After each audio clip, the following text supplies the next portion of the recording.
Today we need to talk about a sad topic, because another automotive icon left us, the VW Transporter.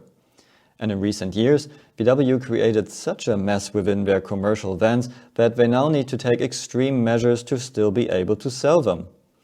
The VW Transporter was an iconic German car for decades, and you can learn about its history in my other video with the link below.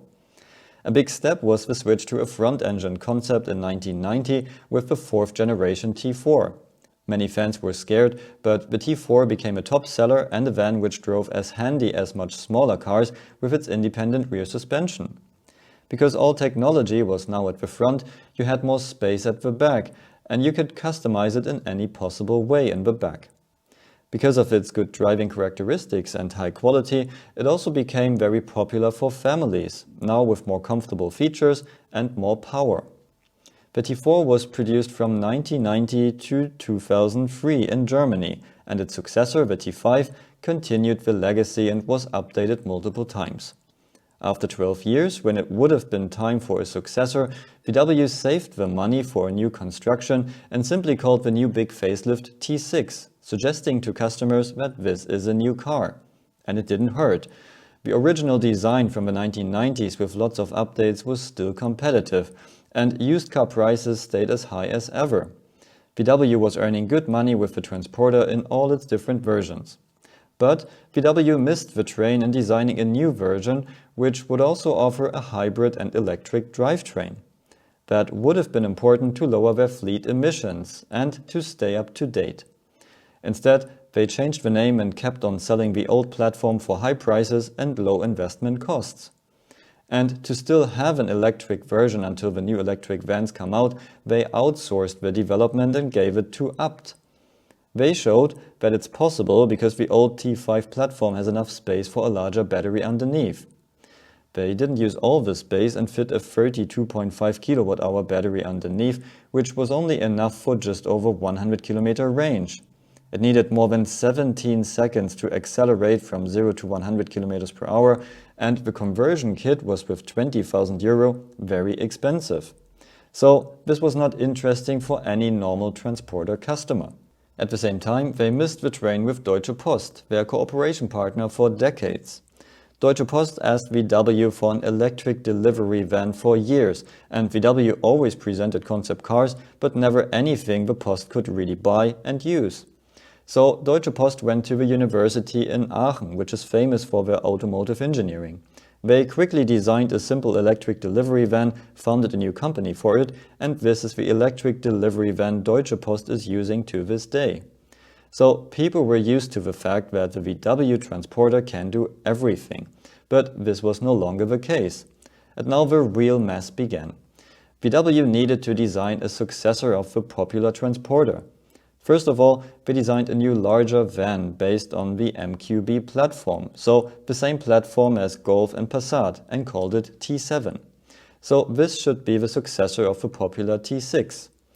The new platform means that the driver sits much lower and around 20 centimeters further back, which means 20 centimeters less storage at the back. So you have to buy the extended wheelbase version to have the same space as before. And of course, that's more expensive. The car could now be offered with hybrid drivetrains and latest digital features, but because of that the price was extremely high as well for a car which could do less. Because VW already expected the disappointment among customers, they kept on producing the old T6 until 2024. So this platform has been produced for 21 years. Then the ID. Buzz came out, a fully electric van on their MEB platform for electric cars. But same here, because the driver sits a lot further back, you have less storage at the back and lots of unused space in front.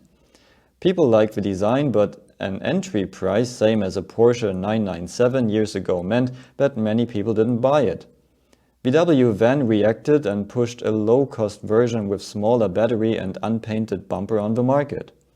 So now you had the T7, which was effectively a new, bigger Charan, which wasn't a real Transporter, and the ID. Buzz, an overpriced electric van with a lot less space than the old Transporter. But it doesn't end here. VW then did a cooperation with longtime competitor Ford.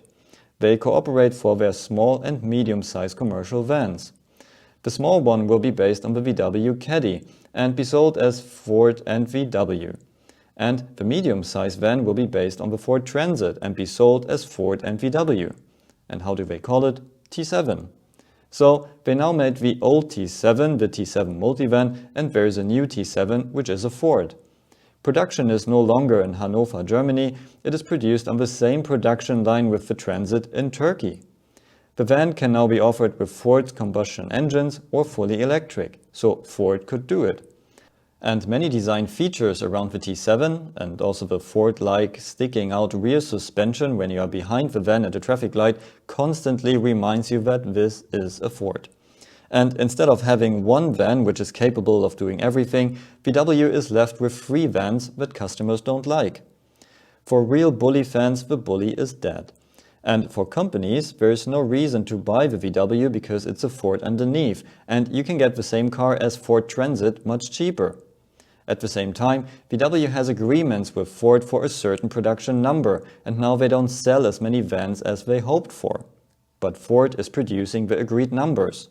The result is a massive overproduction, which VW now needs to resolve.